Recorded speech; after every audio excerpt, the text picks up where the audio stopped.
2. Monday, July 30th, 1979. Houston, Texas.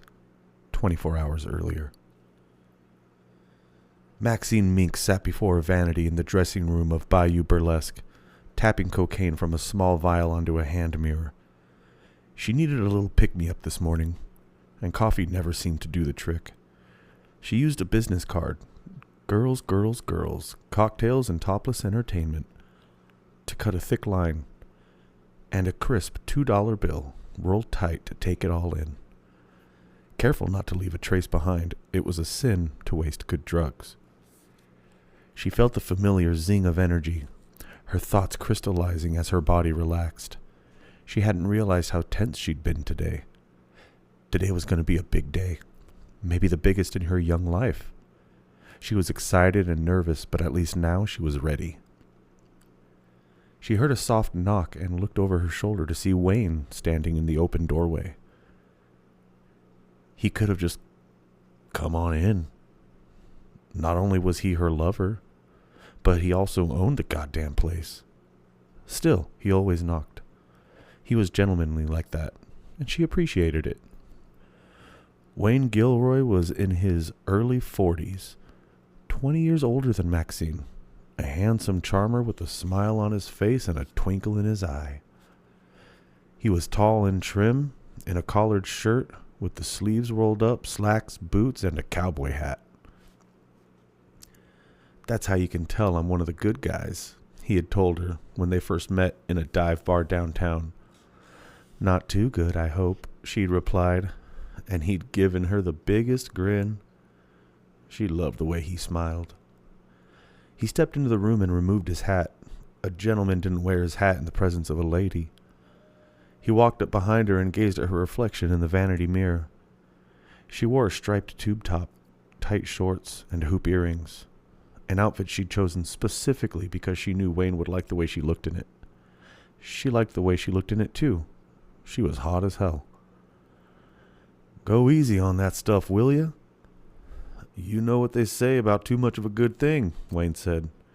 She sighed. If Wayne had one fault, it was his fixation on money. He loved to make it and hated to spend it. He didn't care half as much about the amount of coke she used as he cared about how much it cost him. She didn't mind, though. She liked money, too. Who didn't? He grinned. "Give me some sugar."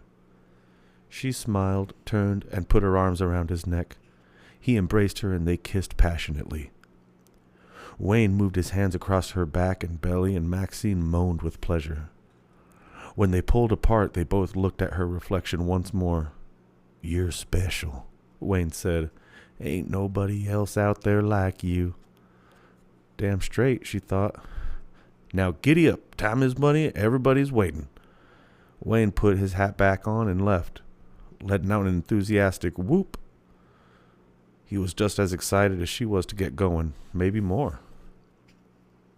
Maxine continued examining her reflection. Her long auburn hair looked good, and her makeup did too. Pale green eyeshadow and soft pink lipstick. She had a sprinkling of freckles on her right cheek that led upward to a small brown birthmark beside her eye.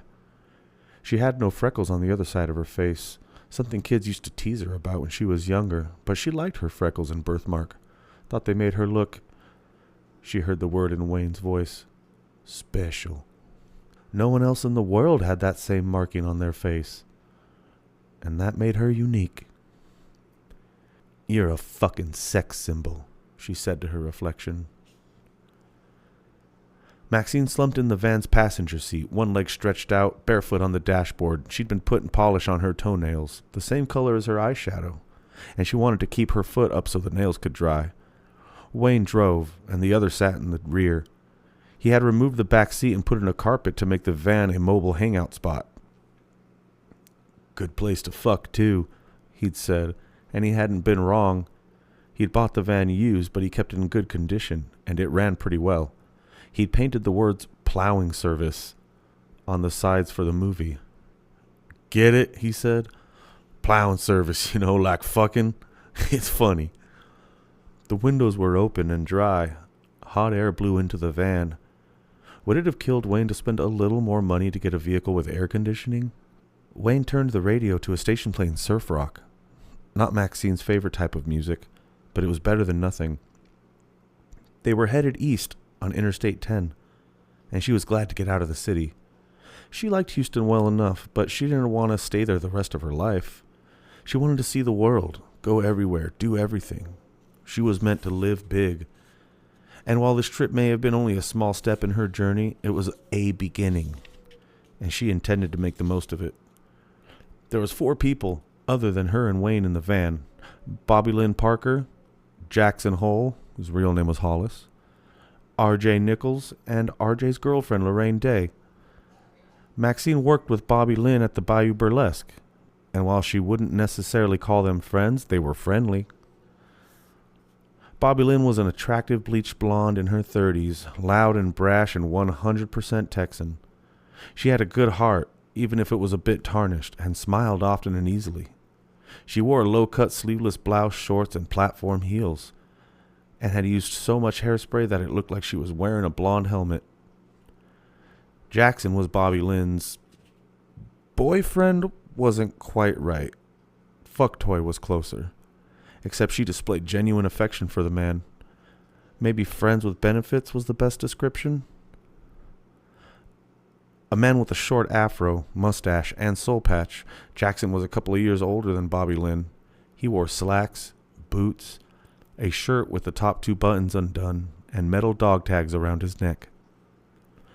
RJ and Lorraine were students at Rice University, both in their early 20s. RJ had large framed glasses, long greasy brown hair, a thin mustache, and a goatee. Lorraine was a pretty girl with long, thick black hair and a perpetually serious and slightly disapproving expression on her face. She wore a yellow and brown top with maroon slacks and orange boots. Maxine thought the outfit made her look like one of the fucking Brady Bunch. RJ was a film major, and during this trip he was going to be a one-man movie studio, writer, director, cinematographer, and cameraman all rolled into one skinny, geeky package. He borrowed a camera and sound equipment from his school, and Wayne had footed the bill for the film. None of them had seen the script yet. Maxine had begun to think RJ hadn't even started writing it, but then he surprised her by passing out bound copies. When Maxine got hers, she read the title out loud, The Farmer's Daughters.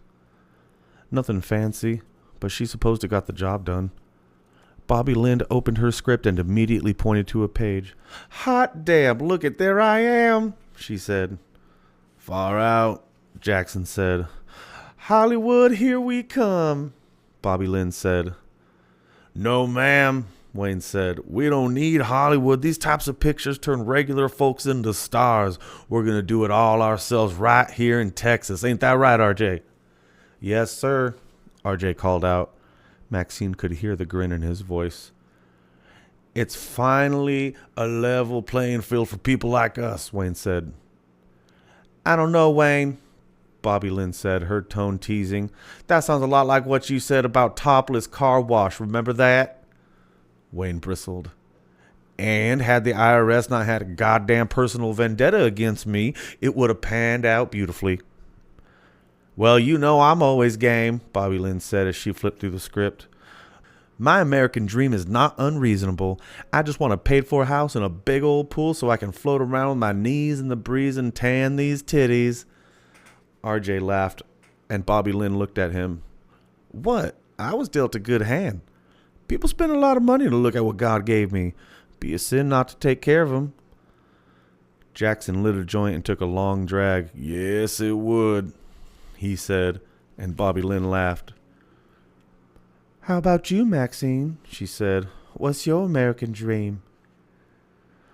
"Not to end up like my parents."